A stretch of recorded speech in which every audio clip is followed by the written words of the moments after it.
Bed మేకర్తో first bed వేసి bed మీద మనం ఎరువులంతా బెడ్ మీద చల్లి దాని మీద ఒక పైప్ వేస్తాం, డ్రిప్ పైప్ వేసి దాని మీద మల్చింగ్ షీట్ వేసుకొని మల్చింగ్ షీట్ను ఉపయోగిస్తూ ఆల్మోస్ట్గా ఇప్పుడు మనం ఆల్మోస్ట్ ఒక అర్ధ పైన చేస్తున్నాము కూరగాయలు.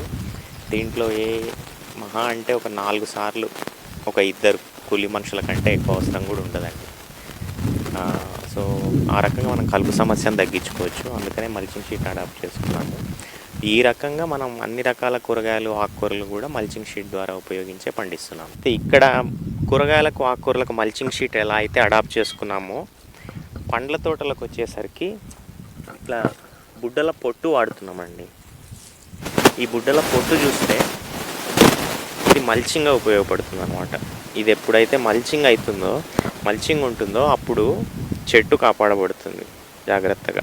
సో పాలేకర్ గారు ఎన్ని చెప్పినా కూడా మల్చింగ్ అనేది ఇంపార్టెంట్. మీరు ఎంత జీవామృతం ఇచ్చి, ఎంత వేస్ట్ డీకంపోజర్ ఇచ్చి, అది కుళ్ళి దాంట్లో కలిసిపోయి మీకు వానపాములు తన పని తను చేయాలి అంటే మల్చింగ్ కోసం ఏదైనా వేయాలి చుట్టుముట్టు. మీరు వేస్ట్ డీకంపోజర్ ఇస్తున్నారంటే దేన్ని డీకంపోజ్ చేయాలి? ఊరికే భూమి మీద ఇస్తే డీకంపోజర్. అక్కడ ఈ పొట్టునిచ్చి మనం అదే వేస్ట్ డీకంపోజర్ జీవామృతం ఇస్తే అది దాన్ని డీకంపోజ్ చేసి అది ఎరువుగా వాడుకొని వానపాములు డెవలప్ అవుతాయి. సో ఆ ఉద్దేశంతో ప్రతి చెట్టు దగ్గర మీరు ఇక్కడ చూస్తే ప్రతి 2 నిమ్మ చెట్లకు మధ్యలో ఒక మామిడిని ఇచ్చినాము. ఇప్పుడే వేసినాం మామిడి.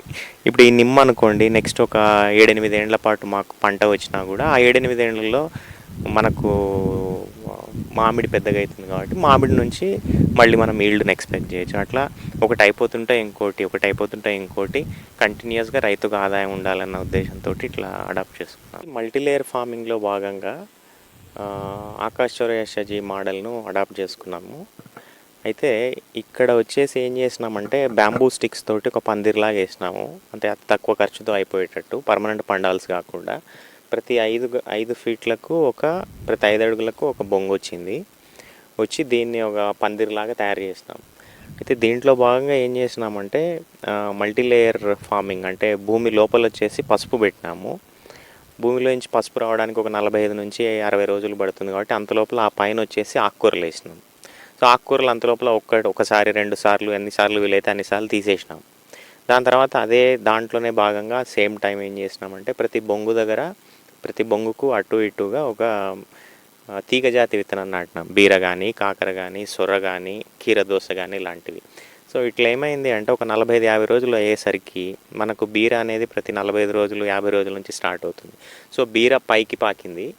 ఈ పైకి పాకడం వలన బీరను తీసేసినాం, బీరను హార్వెస్ట్ చేసుకున్నాం. పైన వచ్చేసి ఆకుకూరలు వేసినాం కాబట్టి వాటిని 2 సార్లు తీసేసినాం. ఇప్పుడు పరిస్థితి చూస్తే ఇప్పుడు మనం వేరే ఏమి ఆకుకూరలు వేసుకోలేము, ఎందుకంటే పసుపు బయటకు వచ్చింది కాబట్టి. ఇట్లా ఒక రైతు కూడా ఉన్న అతి తక్కువ స్థలంలోనే మల్టీలేయర్ ఫార్మింగ్ అడాప్ట్ చేసుకుంటే ఒకటే ప్లేస్లో ఒకటి కంటే ఎక్కువ కూరగాయలు కానీ, ఆకుకూరలు కానీ పండించుకొని లాభసాటిగా ఉంటుంది రైతుకు కూడా.